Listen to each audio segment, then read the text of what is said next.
And ito guys, no, these are kashing-kashing.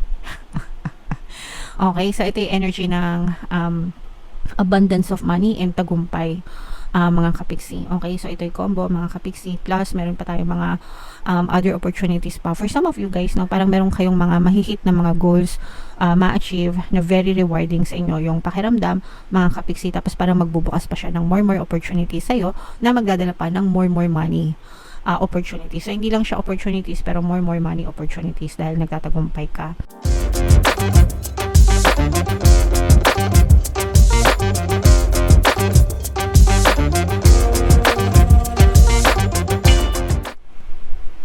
Hello guys, hello Aquarius, welcome back to Pinay Pixie Tarot. Ang pamagat ng episode natin for tonight is mid-month kapalaran para ngayong November 16 to 30 para sa Aquarius, Sun, Moon, Rising, Sign, and Venus. By the way mga kapiksi, naka-upload na sa ating YouTube channel yung inyong 2025 kapalaran para sa bawat zodiac signs. If in case hindi nyo pa napapanood, punta lang kayo guys dun sa ating YouTube homepage. Hanapin nyo lang yung video para dun sa zodiac sign nyo. Nandun lang sa homepage mga kapiksi. So ito guys, ito yung mga mensahe sa inyo ng inyong mga gabay mga kapiksi. So these are positive and negative mga kapiksi, no? We have combustion. Ito yung parang pagsabog, pagbulusok, ganyan. Di ba pagka mainit, may tendency na sumabog, no? For some of you, pwedeng ganun. So, parang sinasabi dito guys na iwasan nyo yung mga sitwasyon, mga maiinit na sitwasyon, no? Para hindi kayo matrigger mga kapiksi, kasi sometimes kapag nakikisawsaw tayo dun sa mga negative na situation, tapos umiinit, ganyan, may tendency na sumabog or pumutok yung mga issue, and sometimes pwede yan na mag-backfire sa inyo mga kapiksi. Okay? So hanggang maiiwasan nyo para maprotektahan yung sarili nyo, iwasan nyo mga kapiksi, at saka para hindi na rin lumala, 'di ba? Minsan kapag hindi na sinasawsawan yung mga issue, basta na lang siya namamatay. Pero pagka sinasawsawan, madaming sawsawera, ganyan. Madaming nagsusulsol, maraming 'di ba? Mema sa paligid, lalong umiinit yung issue, lalong sumasabog, lalong pumuputok. So, iwasan nyo guys, yung mga ganong klaseng sitwasyon para hindi kayo mapahamak mga kapiksi. Ito yung pagbabago, renewal, transformation guys, no? So, this is a very positive message naman para sa inyo. Pwedeng nakaka-experience kayo ng mga positive na pagbabago at changes sa buhay nyo. So, i-embrace nyo lang guys, i-welcome nyo lang yung mga changes na yan sa buhay natin. Sometimes yung mga pagbabago, yung mga impact, hindi naman natin yan agad-agad na makikita yung resulta. Sometimes meron pa nga tayong mga resistance sa pagbabago, di ba? Ibig sabihin, pag kami nagbabago sa buhay natin, ayaw natin, very tayo, defensive, ganyan, kasi hindi tayo sanay. Natural na reaction ng utak natin yon. Pero kapag nasanay ka na dun sa mga changes na yon, doon mo ma-appreciate na may mga magandang epekto pala siya sa iyo. Okay? So ito guys, i-mind nyo itong mga positive na excuse me. Sorry guys. So, i-mind nyo itong mga positive na renewal or mga positive na pagbabago sa buhay nyo, guys. And ito naman, honor your emotions, mga kapiksi, no? Yung emosyon nyo, excuse me, guys. Sorry. So, yung mga emosyon natin, mga kapiksi, no, palagi yung sumusunod sa pattern of thoughts natin. And ibig sabihin, pag maganda yung iniisip mo, maganda yung nararamdaman mo. Pagka pangit yung iniisip mo, pangit yung nararamdaman mo. So, you have to honor your emotions. Pagka nararamdaman mo na, ang pangit ang nararamdaman ko, bakit ganito? Anong iniisip ko? Okay? So, dun agad yun, anong iniisip ko? Why am I feeling this? And then, pag naisip mo na kung ano yung naiisip mo na nag-i-impluensya ng emosyon mo, ask yourself again, bakit ko to iniisip? Diba? Makakatulong ba sa akin to o mapapahamak lang ako dito? So, by all means, kung alam nyo na mapapahamak kayo and wala naman siya magandang idudulot sa inyo, i-divert nyo yung attention nyo sa ibang bagay, no? Para magbago yung nararamdaman nyo. Kasi kung ano yung vibrationally na nararamdaman mo, it will be reflected back to you. Babalik yan sa inyo, guys. Okay? So, yun, ganun yung gagamitin yung inyong emosyon para makatulong sa inyo, mga kapiksi. Alright? Use them as a feedback. Alright?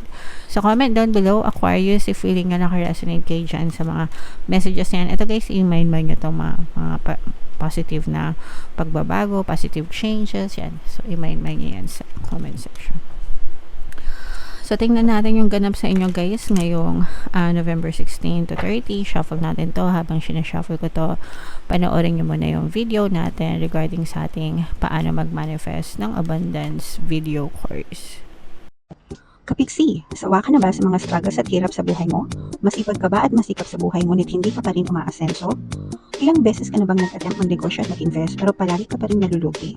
Sa pagkakataon na ito ay maaaring may subconscious beliefs ka na nagiging balakid sa iyong pag-unlad at pagyaman. Introducing, paano mag-manifest ng abundance video course. Dito ay matututunan mo ma-overcome ang mga balakid mo para tuluyan ka ng umunlad, umasenso, sumagana, maging matagumpay, successful at maswerte sa iyong kabuhayan, pera, trabaho, negosyo sa labi at kaperahan ng bonggang-bongga. Dali, mag-send na ng email sa pinoypixie@gmail.com at simulan na ang iyong pagyaman ngayon. Alright, so sa lahat ng gusto mag-avail ng course, guys, mayroon tayong promo ngayong November. Magbibigay tayo ng 500 pesos na discount until November 30, mga kapiksi, kaya mag-avail na kayo. And meron din tayo, guys, bagong course, paano mawala ang third party at magkaroon ng harmonious na relationship para mawala, guys, yung mga kabit na mga jowa nyo. 20% discount naman yan until November 30, guys, kaya mag-avail na kayo. Sobrang ganda. Wow. Wow. So, ito, guys, these are both negative and positive messages para sa inyo. Aquarius, guys, kayo ay represent ng King of Swords sa ating spread. Unahin natin yung negative, mga kapiksi. For some of you, guys, pinag-iingat kayo, no? Ito yung mga energy ng mga manggagancho, manduloko, mga kapiksi. Parang, baka matrap kayo, no? Baka matrap kayo sa isang sitwasyon na mahirapan kayong lumabas, mga kapiksi, sa mga pinapasok nyo. Guys, kaya mag-ingat kayo, lalo na, guys, kung let's say for example mag-i-invest kayo tapos ma-scam kayo, tapos pinapangutang nyo o ipapangutang nyo yung pang-invest nyo, matatrap kayo dyan na mahirapan kayo magbayad, lalo na kung malaki yung inyong in-invest, mga kapiksi. At the end of the day, maiiwan kang luhaan, no? Luhaan kapag hindi kayo nag-ingat sa mga manloloko. For some of you naman, guys, parang feeling ko merong isang tao na parang pinapaikot ka sa palad niya. So, pwedeng person mo, let's say for example sa relationship, baka pinapaikot ka sa palad ng person mo, minamanipulate ka, kinokontrol ka, ganyan.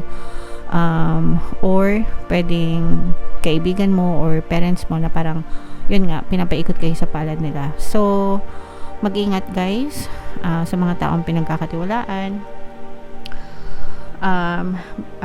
Huwag niyong hayaan na maabuso kayo, mga kapiksi. Okay? So, yun nakita natin sa negative. Sa positive side naman, guys, yung sinabi nating renewal, no? Itong pagbabago, transformation, these are positive changes, no? Mga magagandang balita ito. Or mga magagandang changes or mga magagandang pagbabago sa inyong kabuhayan.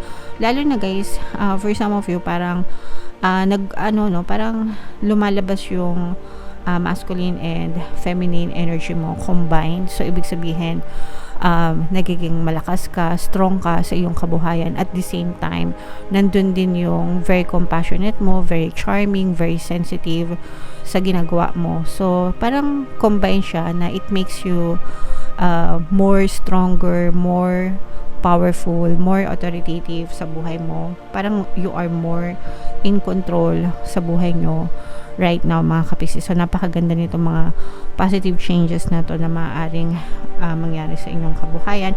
And eto, guys, so these are kashing-kashing. Okay, so ito yung energy ng abundance of money and tagumpay.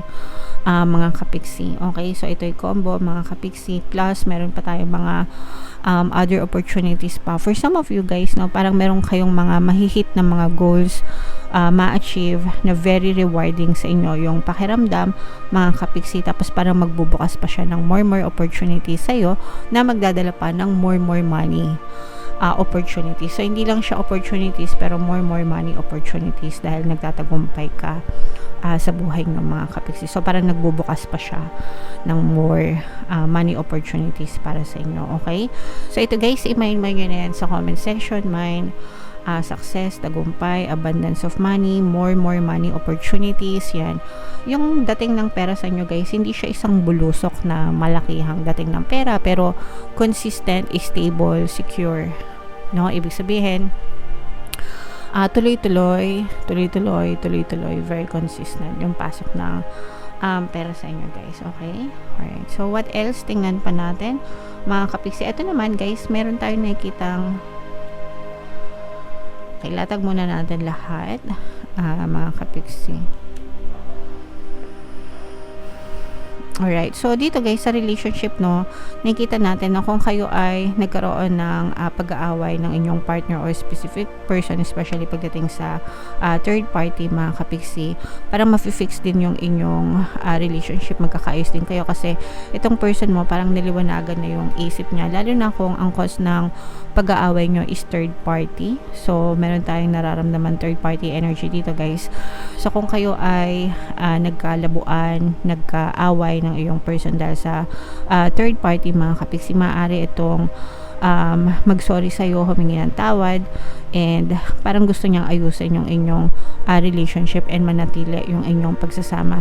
Kasi for some of them guys, medyo inuusig sila ng konsensya nila, at the same time kinakarma din. Okay, so parang bumabalik na sa kanila yung karma nung ginawa nilang pananakit sa inyo, kaya parang gusto niya ring ayusin yung gusot mga kapiksi. So syempre, kung ako yon, bibigyan ko kayo ng advice, patawarin nyo na, diba, para mawala yung galit sa puso nyo. Pero sabi ko nga, pwede nyo naman silang patawarin, pero it doesn't mean natatanggapin nyo sila ulit sa buhay nyo. So it's your choice. Kung gusto nyo tanggapin, pwede. Kung ayaw nyo, pwede rin. Bahala kayo. Pero at least yung forgiveness ibigay nyo para maalis yung mga tinik sa dibdib nyo guys, kasi ayan yung mga tinik na naiwan sa inyo, diba? So saksak puso mga kapiksi, medyo masakit for some of you. Pwedeng sariwa pa yung mga sugat. So kailangan magkaroon ng acceptance and forgiveness para maging malaya kayo from those negative emotions, kasi hindi nyo deserve na magdusa mga kapiksi. Okay? So, ito guys, i-mind nyo itong forgiveness, kasi manghihingi talaga ito ng sorry sa inyo. So, i-mind nyo din yan. At saka itong mga success, money, more money opportunities, yan. I-mind nyo lahat sa comment section. Okay? Comment down below guys if feeling nyo naka-resonate kayo, and ito yung ating 2025 kapalaran, panoorin nyo na. And ito naman yung ating success stories ng paano mag-manifest ng abundance video course. Click here to subscribe guys. Ito yung ating mga pampaswerte subliminals. Thank you for liking, sharing, and subscribing. See you again next time. I love you all mga kapiksi. Have a nice day. Bye-bye.